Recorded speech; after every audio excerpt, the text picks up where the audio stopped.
Hello everyone. I was code reviewing a MuleSoft application recently and noticed the developer had written custom code to solve a very common issue. Not knowing that this was such a common use case that MuleSoft had already built a feature to deal with it. This gave me the idea to put a video together listing the most common features I've seen developers manually coding when MuleSoft already provides an out-of-the-box feature they could use instead. I came up with 6 items that I'm going to speak about today. I've titled this presentation, Unknown MuleSoft Features You Are Coding When You Don't Have to. Let's get into it. The first one is the use of the DataWeave default keyword. So oftentimes looking at people's code, I'll see a transformation that looks like this. They have the input payload, and then they're using a default keyword on every single line. If you fully understand the default keyword and what it does, it wouldn't make sense to use the default null in this situation. So if we go to the documentation, it says using one of the following methods to set default values when a payload value is absent or when the value is null. So if the payload value is absent, for example, if I was to do middle name, then you could put a default to say Robert, and then it shows up here.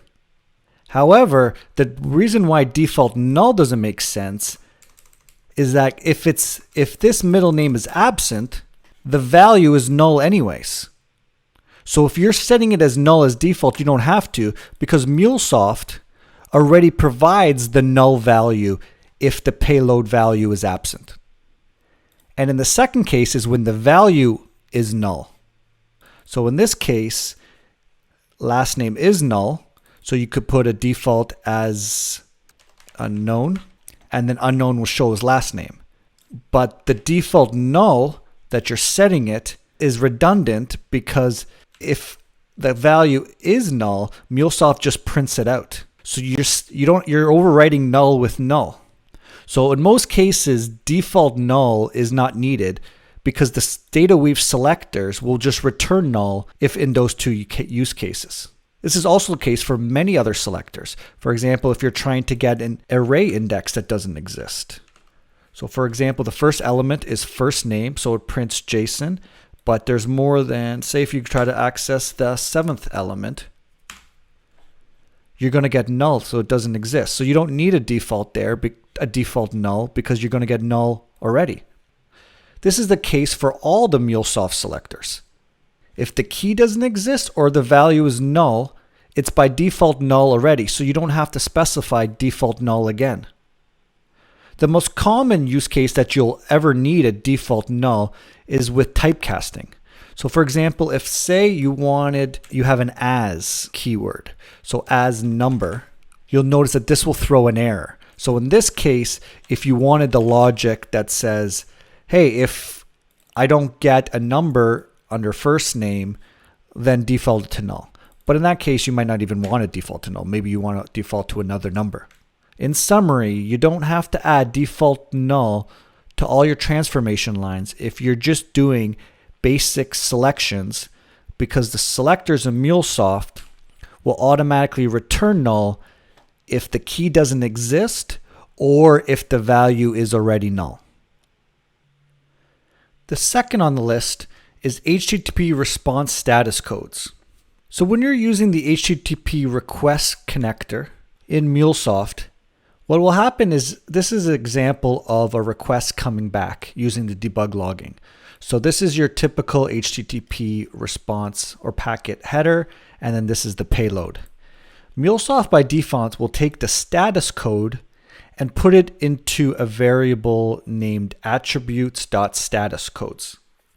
What I've seen a lot in MuleSoft code is people will manually take action based on the status code.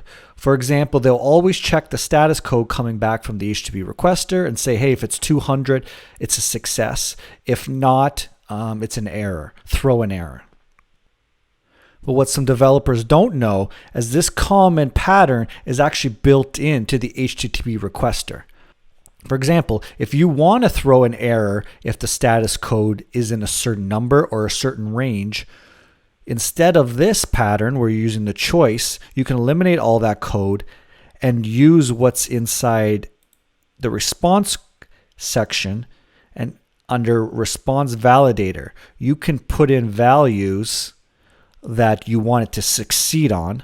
So for example, I want it to succeed on 200, or ones where you can say, hey, I want it to fail on it. Say if it's a 404, fail, and then this would let everything else through except for HTTP statuses that are 404. And you could also chain these together. So if you want, hey, 200 is okay, 201 is okay, and 202 is okay. Or also you can say something like, hey, I only want it to fail on 500. So you can go 500, 599, if it even goes that high. But anyways, that's the example. So in this case, you're still throwing an error, but you don't have to manually check and throw an error. You'll have the connector automatically doing it for you. And we can go through it and see how that works.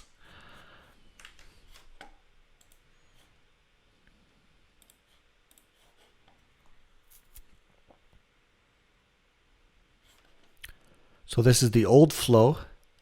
So we do a logger, we make a request out, and you'll see the attributes just got populated with the status code coming back as 200.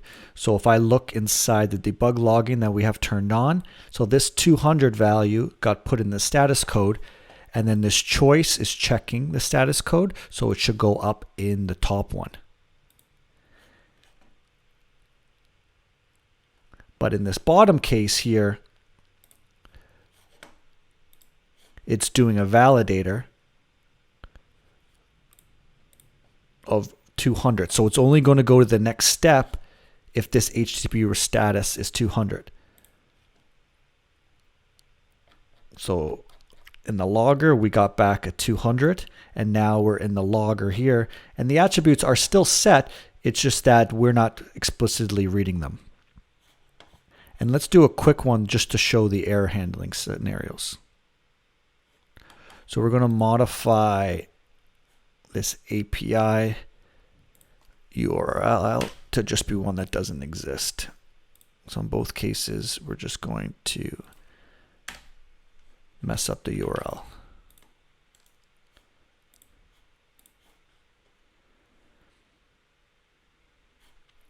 So in the old way,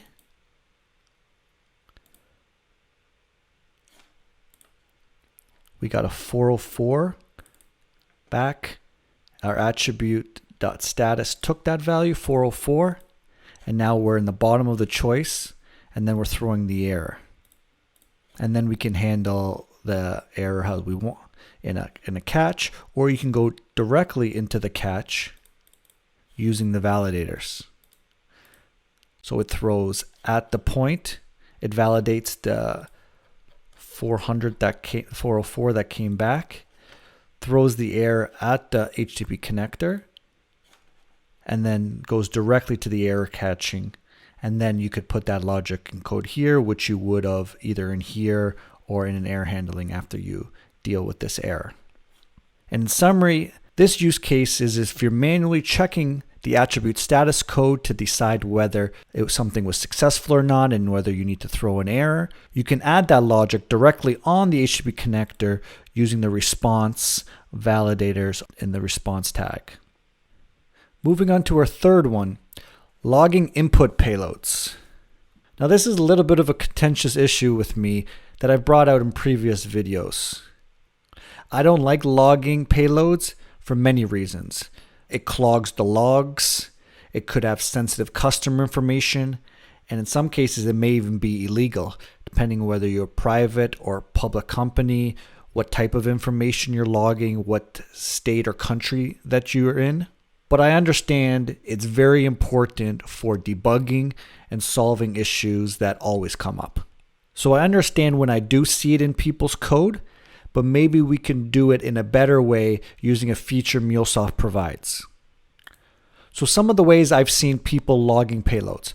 The first one is they just drop a logger in here using level info and just say payload. Well, by default, it'll print the payload, but they'll do something like just payload.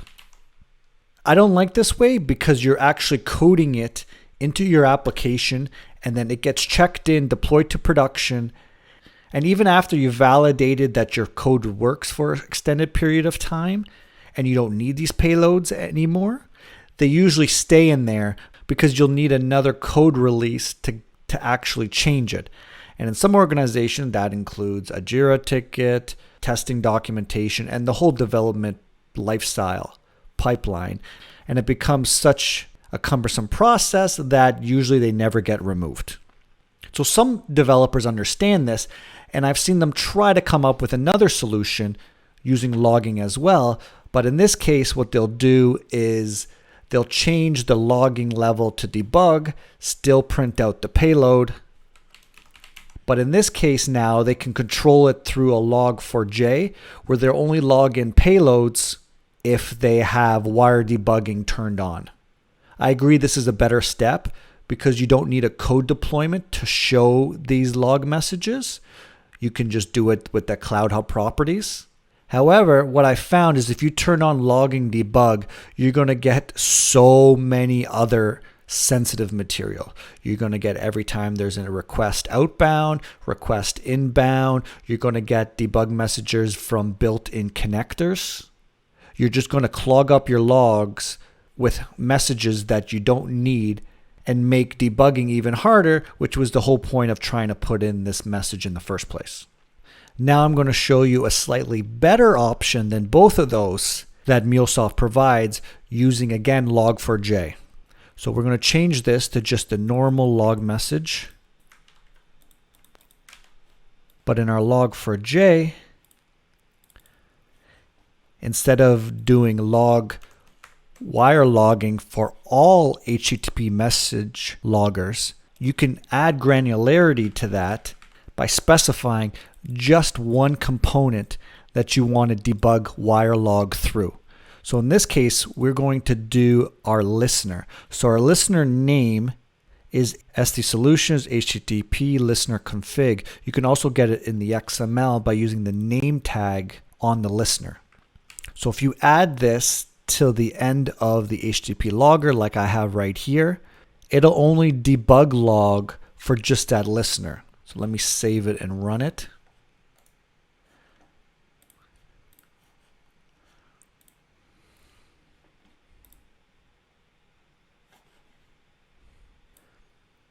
So this listener is just running off localhost v1/orders. So I have a simple payload that has my first name, last name, size, and speed, v1 orders. I'm going to send it.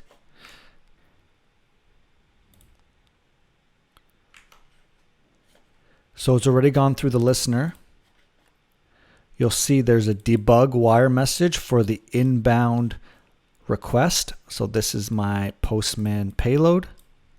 But then if I step through the logger, which was debug, nothing else got printed after this.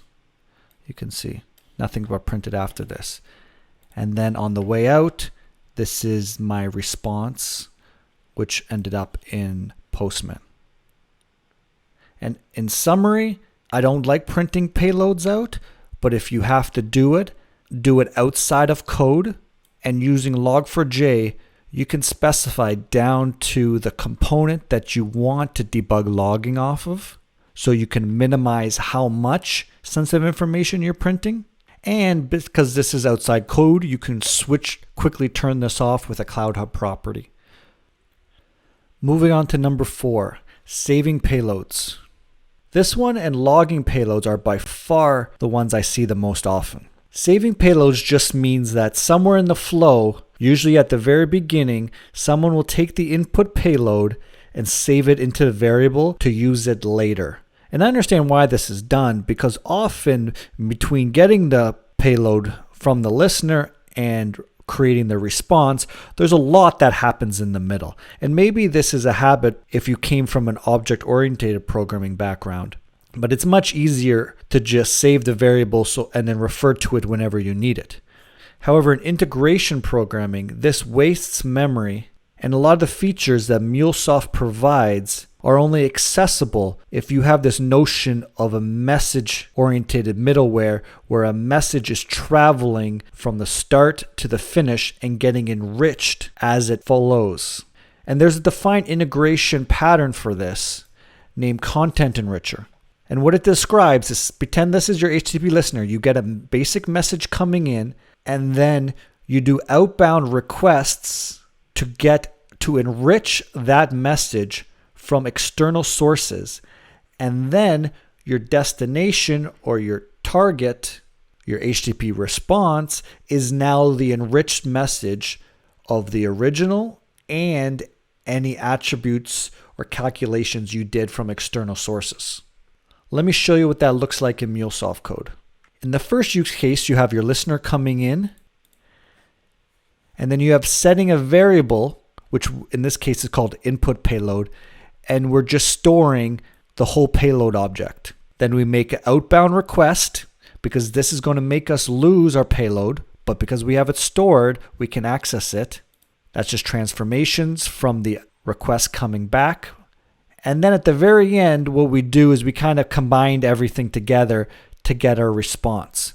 So we can access our input payload, but then we also have access to the new payload, which was set after our HTTP request out.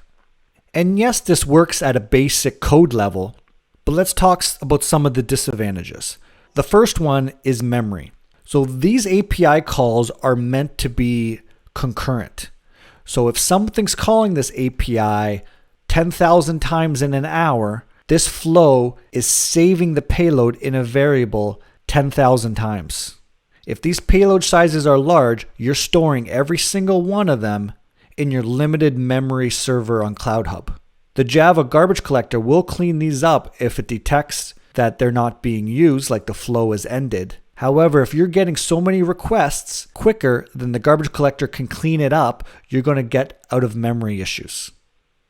And this leads me into the second part of why this is not a good practice, is because you're short-circuiting all these features that MuleSoft has built to help with message processing. So for example, streaming.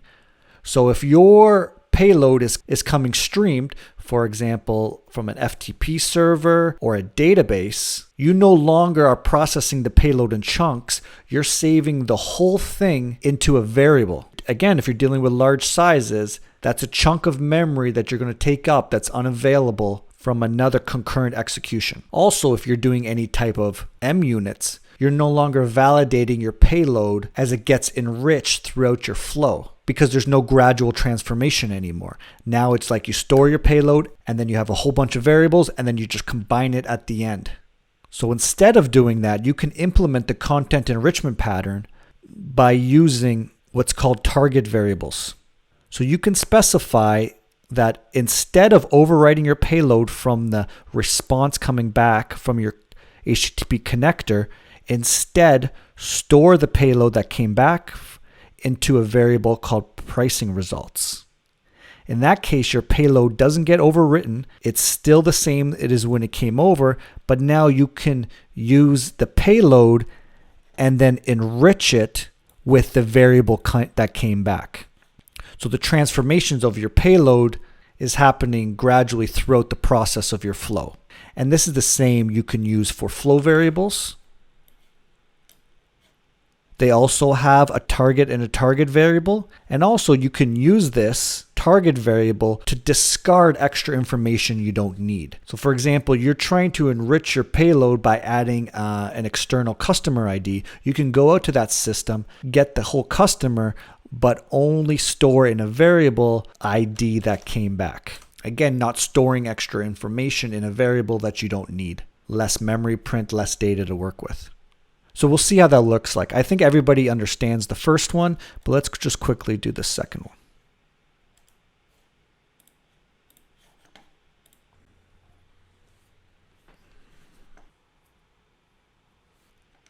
This HTTP listener is API/transfers.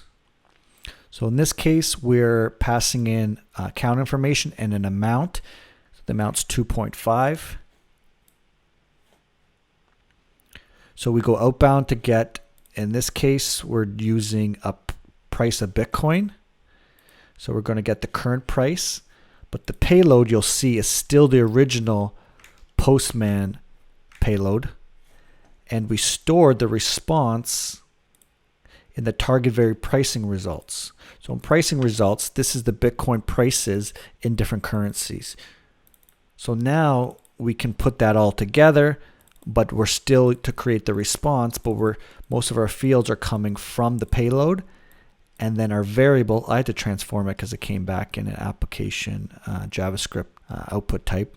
But now we're enriching our payload, our existing payload, to come up with our response. This one we enriched by hard coding it, and this one we enriched from our API call. So this one, in summary, think about it as a message you're getting from the source. You're enriching and transforming it along your flow until it's ready to be transferred to the destination. And if you use these target variables, you no longer have to store multiple payloads or snapshot the payload of what it was at a certain time, which will help with memory, helps in supporting other MuleSoft features, as well as makes it more readable. On to the next one, triggering your flow. I see this when people are developing flows whose source is a non-HTTP listener. So for example, if it's a scheduler or something like a listener to a Salesforce platform event. What they're trying to do is test their code without having to wait for the scheduler to trip off or wait for the testing team to put a platform event message on. So what they'll do is they'll create an HTTP listener just to trigger the flow, even though the code doesn't need an HTTP listener. So they're adding these temporary code to trigger their flow to help with testing, either on local or on the Cloud Hub. But unfortunately, what happens is this code, this temporary code, usually gets checked in because now they need to test it on Cloud Hub or on their on-premise servers. And they don't know how to trigger it. So this stuff usually gets checked in. It's just added code. And what you're doing is you're creating a backend, first of all, a backend vulnerability to your application. And it'd be a lot easier if you just didn't write this triggering code at all. So I'm going to show you some better tools that you can still trigger your flows, but not have to deal with temporary code. We're going to use one of our existing flows. So say, for example, we have a scheduler that we need to run once an hour. Well, if this thing's running, we don't want to wait an hour to test whether our code's done, because if we find an error, we want to fix it right away and we want to test it right away. And one way we don't have to wait for the scheduler is running it in debug mode. And then when it starts up, you'll notice that there's becomes a little play button here. Well, if you click on the play button, it'll actually just trigger the schedule right now manually.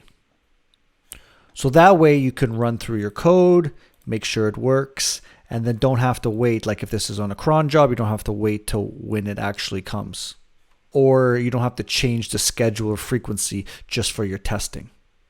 Temporary code out of your code base. So for example, keep the schedule how it is, deploy it to Cloud Hub, and you have the same functionality there. So in Cloud Hub, I've deployed this application that I just had in my Anypoint Studio. If you click into it, there's a scheduler here. And again, you'll see that by default, I had all the schedulers to run for every hour. So if this is my business use case, I don't have to change the scheduler in the code. I can just go here, click what flow this is. So for example, this is attribute status scheduler flow. So if I go back to my code base, the scheduler name matches up to the scheduler name. So attributes status code flow is my flow name, attribute status code flow, and then the name of the component is just scheduler. So I didn't rename it, it's just called scheduler. And so then I could just click here, click run now, and it just triggered right now, 307. So this might be easy if it's scheduler jobs. If it's on a listener of an event, it's a little more difficult. But there are tools that you can do it. A common one is platform events. So platform events, again, if you want to trigger it, don't change any code base. If you go into Workbench, you can do a REST API. So you can dump a platform event using a REST API. So you could use Postman if you want, but it's a little easier using Workbench because it'll handle the credentials and the tokens for you. If you're dealing with other enterprise systems, sometimes it's easier. You might have to hack it a little bit. So if you need a new order, maybe you can take an existing one and change the created date.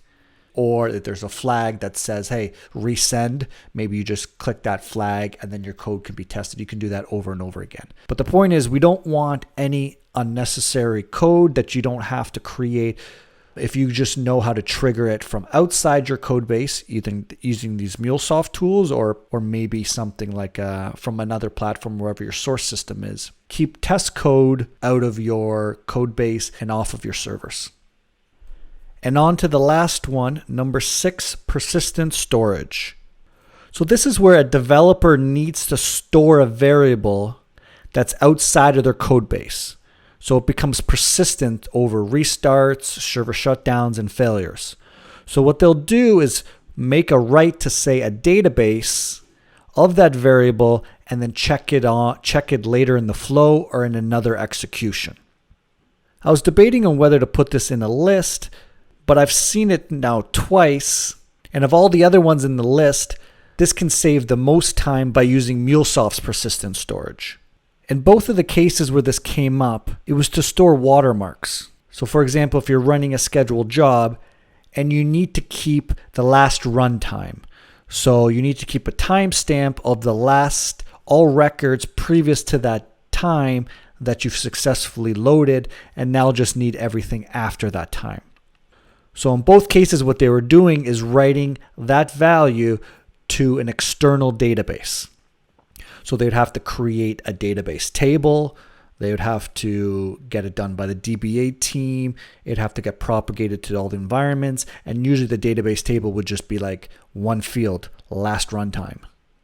Because what they wanted to do is externalize it. So if the MuleSoft application ever crashed or if there was an error with that, you would never lose that time. However, MuleSoft provides offline persistent storage in their online database, which they call Object Store. And this Object Store, you can access it through APIs or through the Object Store connector that they provide in the palette. You can see here on the right. So it works the same type of way.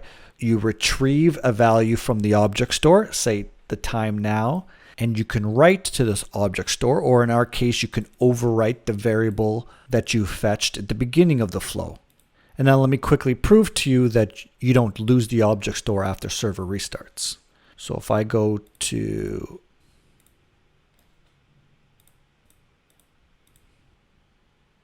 it goes to the Object Store, gets the payload, which is 529. And then what it's going to do is take that date, add 1 day to it, and then store it back. So the updated time we're going to do is actually 5:30. So we've moved the Object Store up a day. So now I'm going to shut down the server, start it back up again.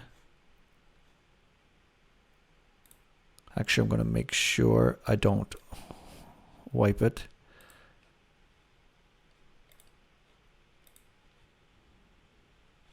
And then I'm going to retrieve the value from the Object Store, and you'll notice it's 5:30. So the server stopped and restarted, but the offline storage remained there, and we were able to pull 1 day later than what it is right now. So it's exactly like your Oracle database, but a whole lot of database connections, database modifications, environment setups, because MuleSoft provides it out of the box. And just for added detail, these object stores kind of have a graphical interface on Cloud Hub that you can play around with. So if you go to your application, there's a tab here called Object Store, and this is the default object store, and in the partition you'll see that there's a time now. So that's the key that I stored. So you'll see down here it was called time now, and you can't really see it because it's kind of in it's kind of in binary data, so they don't actually show it to you, but you could wipe it out if you wanted to. If you're doing some testing, you could wipe it out. But same like on your local, this is persistent. So if I shut down the server, you can see it shut off, undeployed. If I go to object store, my variable time now is still waiting there for the server for the next time it gets read. So just for completion, there is a few use cases where object store is not the best to be used. So if you're doing app-to-app communication, so you'll see this object store disappears once I go to all my applications. So it's only tied to my application. So this application can only access this object store. So if I was to deploy another application, they would have a whole new partition of the object store database, and we wouldn't be able to access them. So you can't have like a system API and a process API talking to the same, sharing data through an object store. Second level is in parallel access. So in one of the two cases that I saw this in, they were actually using it to determine whether a job was still running or not. So they wrote in progress flags. So they'd have an in progress flag here, true, and then they'd set it to false in here. So then when the scheduler triggered again, it would, if it checked the database to see if it was in progress, and if it was, they wouldn't execute it as well. So that is not a good use case for this. There's other ways to implement that, and I could go on to that, but sharing an object store across concurrent applications won't protect the integrity of your data. So if you have two concurrent flows right into the object store at the same time, one may write it before the other one. The same with reading it. One may read it before another application wrote to it. So just make sure that you're aware of those two limitations. And that's my list of 6. And this list isn't mistakes developers are making. It's just that maybe some people don't know all the ins and outs of MuleSoft and all the features they provide, especially because they're releasing them so quickly. Hopefully you learned something in this video that you can implement in your applications or help someone else if you notice it in theirs. If you like this video, please leave a thumb up. If you have any questions or comments, please leave them down below. And if you're interested in more videos on MuleSoft technology, please make sure to subscribe. Thank you, and we'll see you next time. Peace.